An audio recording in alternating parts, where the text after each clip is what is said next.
ह्या संडेला ना कालवणासाठी आणला होता मस्त असा हेकरू मासा. हेकरू माशाचं कालवण खायला खूप भारी लागतं. आणि फ्राय करायला आणली होती ही राणी मच्छी आणि बांगडा. कधी कधी आहे ना आपण उगाचच पापलेट आणि सुरमईच्या मागे लागलेलो असतो. ही काटेरी मच्छी खायला सुद्धा अगदी टेस्टी लागते. तर ज्या मच्छीला फ्राय करायचं होतं ना त्या मच्छीला मी कोकम आगळ लावून आहे ना साईडला ठेवून दिलं थोडा वेळ मॅरिनेट होण्यासाठी. आणि ज्या मच्छीचं कालवण करायचं होतं त्याचा मसाला तयार करून घेतला. तर इथे मी सुकं खोबरं, लसूण, आलं, कोथिंबीर, सफेद तीळ आणि टोमॅटो हे सगळं मिक्सरच्या भांड्यात घालून आहे ना चांगलं पाणी घालून बारीक वाटून घेतलं.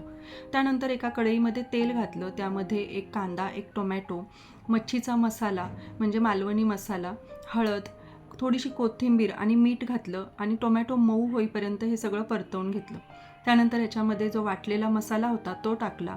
तो चांगला तेल सुटेपर्यंत व्यवस्थित परतवून घेतला. त्यानंतर त्याच्यामध्ये मच्छीचे पीसेस घातले, तेही त्या मसाल्यामध्ये अगदी व्यवस्थित असे कोट करून घेतले. नंतर याच्यात कोकम घालायचा, गरम पाणी घालायचं, जेवढा रस्सा हवा आहे तेवढा रस्सा तयार करून घ्यायचा आणि झाकण ठेवून एक 5 मिनटं हे शिजवून घ्यायचं. नंतर इथे ज्या मच्छीला फ्राय करायचं होतं ना त्याच्यासाठी मी एक ग्रीन पेस्ट तयार करून घेतली. लसूण, आलं, कोथिंबीर, हिरवी मिरचीची. आणि ही सगळी पेस्ट आहे ना ह्या मच्छीमध्ये भरून घ्यायची. जिथे आपण कट केलेला असतो ना मच्छीला त्याआधी मच्छीला मीठ लावून घेतलं.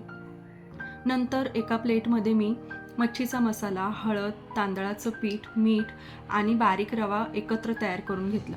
नंतर एक तवा गरम करायला ठेवला, त्यामध्ये तेल घातलं म्हणजे तेल गरम होतं. आणि त्यानंतर जे मी सुका मसाला तयार करून घेतला होता ना त्यामध्ये ही कोट केलेली मच्छी आहे ना व्यवस्थित अशी मिक्स करून घ्यायची. आणि ना गरम गरम तेलामध्ये टाकून दोन्हीही साईडने ना व्यवस्थित अशी कुरकुरीत होईपर्यंत फ्राय करून घ्यायची. अगदी मस्त लागते अशा पद्धतीने मच्छी फ्राय केली तर. आतमध्ये भरलेली ती ग्रीन पेस्ट खायला सुद्धा खूप छान लागते. तळताना मी याच्यामध्ये ना कढीपत्ता आणि थोडासा लसूण घातला होता म्हणजे टेस्ट अजून छान लागते. आणि अशा पद्धतीने ना सगळी मच्छी फ्राय करून घेतली तर अगदी छान लागतं. आणि इथे रस्सा पण बघा तरी पण त्याला अगदी छान आलेली आहे आणि अगदी खायला छान झाला होता. तर अशा पद्धतीने ना मी ही मच्छीची थाळी तयार करून घेतली.